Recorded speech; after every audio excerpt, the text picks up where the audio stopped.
Hey guys, what's going on? It's Jason here. Today we're going to be going over the PPP loans, the EIDL grants that are coming up. The PPP loans start this Monday. If it's your first time getting a loan for the PPP loan, if it's your second time getting a loan, it starts on Wednesday of this coming up week. So first, if it's your first time getting one, obviously this Monday it starts. So you want to get as soon as you can. I think the banks, your local bank that you do business with would be the best place to go through, because I think they're the first ones to start for the PPP loans at the start. I'm pretty sure for the first few days or so, they're the only ones that are going to be doing the PPP loans. So make sure you talk with your bank and get that in as soon as possible, obviously, because that funding is probably going to run out at some point. So the faster you get it in, the better off you're going to be. The Paycheck Protection Plan is, if it's your first time getting one, if it's 500 employees or lower than that, then you can be qualified for a loan. If you're 300 employees or under, for your second time, you're going to be able to get qualified as well. You must provide that your business started before March of 2020 to be qualified for these PPP loans. You must provide proof of income. That includes taxes, your bank statements, and things like that, because you're going to be able to get 2.5 times of what you make. But like I said, do not wait. You need to apply ASAP. You don't want to miss out on this loan, obviously. It's pretty much free money if you can provide proof that you have used this loan at the end of your period, anywhere from 8 to 24 weeks. If you can provide you use all that loan on your payroll, which is what the thing's for, lights, things like that for your business. Your rent for your business, or your mortgage interest and things like that, you can use it for. That's all things that qualify. Also, if it's your second time applying for the PPP loan, you need to show proof that you have lost at least 25% or more of your income from a previous year, obviously 2019. So all you got to do, obviously, go in there and look at one of the quarters. If you've lost 25% or more of your income from one quarter to another quarter, so say January to March, if you show a 25% loss from 2019 to 2020, so 2020 you lost more in that area because of COVID-19, then you'll be able to qualify.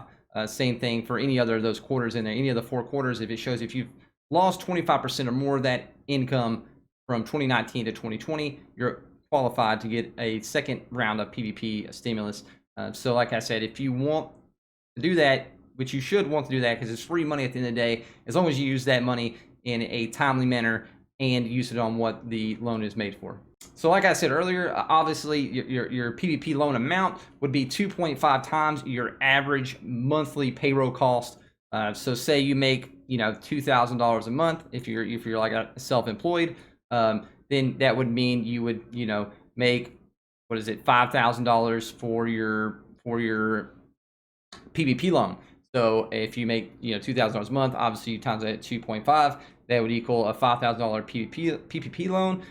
Obviously you can take your amounts of what you make and then come out with your outcome of what you would get for the PPP loan. Also, if you own a restaurant or a hotel of any kind, you get 3.5 times instead of the 2.5 times as regular other businesses and things will. So if you own a restaurant, hotels, 3.5 times your payroll cost, that would be what you would get. The max company loan is $10 million. So like I said earlier, obviously the loans are completely forgivable as long as you use them on things that like payroll, rent, mortgage interest, things of that nature. Also, I think this time they also added in so for like worker protections, or if you have to modify workspaces to have a better, less spread of the virus inside your workspace, obviously that right there also now counts off.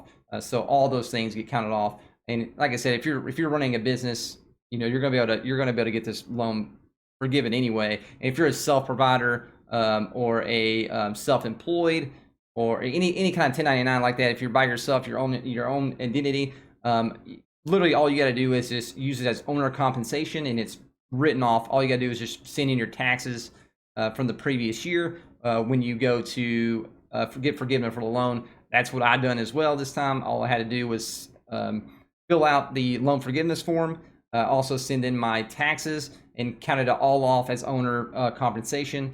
It's super simple.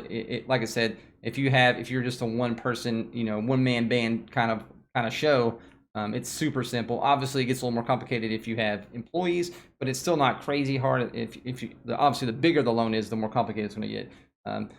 I'm pretty sure any loan over $150,000 is almost like a simplified forgiveness.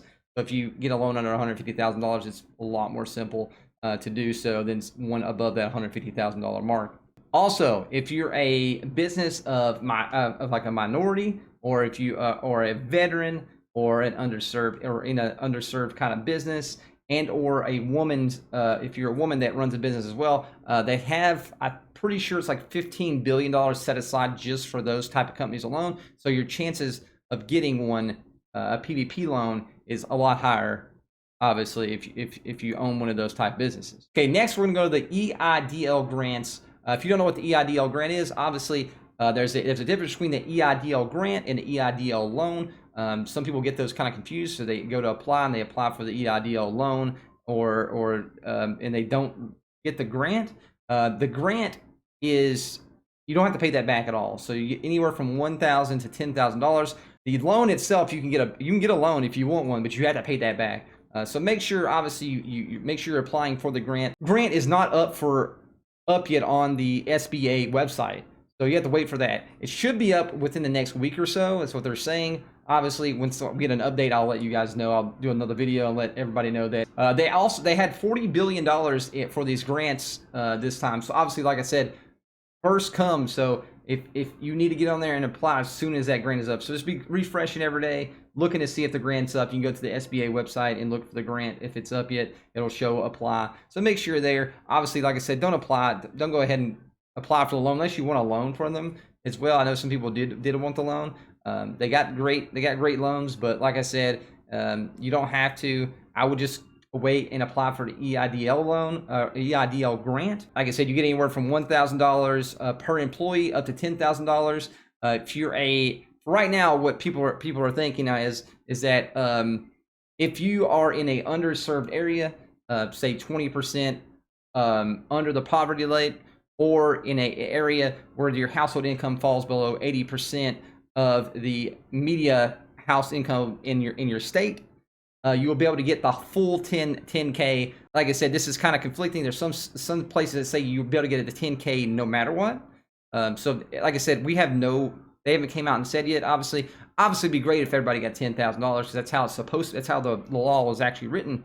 But the SBA and things like that, if things are not just straight like that, man, they set and twist it. That's how it happened last time. Last time it was supposed to be in 10,000 for everybody, but once the SBA got a hold of it, they made it 1K per employee. So for right now, some people are saying 1K per employee like last time, or the 10,000. If you have 10 employees, you get $10,000, or if you're under an underserved area that is 20% below the poverty rate, there's a website that you can look it up. I'll have it linked in the description below. It's pretty easy to do. You just put in, say, if your business, you put in your business address. Say if your business address is your home address, then you would put in your home address. It's, like I said, it's pretty simple to do. Like I said, I'll have that link below, and you can do that yourself. And like I said, I will have another video up as soon as they release other things on the EIDL. But like I said, go on the website, SBA website. Look, you can just go and Google EIDL grants, and just be, every day go in there and check and see if it hasn't already stopped or it popped up on the website. It'll say, you'll see where it says EIDL loans. Don't click on that one. Obviously, right below it, it'll show when it's opened up again. But you'll wait for that grant to pop up, then hit apply. I would apply as soon as possible, as soon as it's up, because there'll be a lot of people. And there's only $40 billion. Obviously, $40 billion is a lot, but you know how it is. People be getting a lot of money, and it'll drive super fast. Obviously, I'm sure they'll pass some more stuff in the future, but hop on this grant now. As soon as you can do it, hop on it.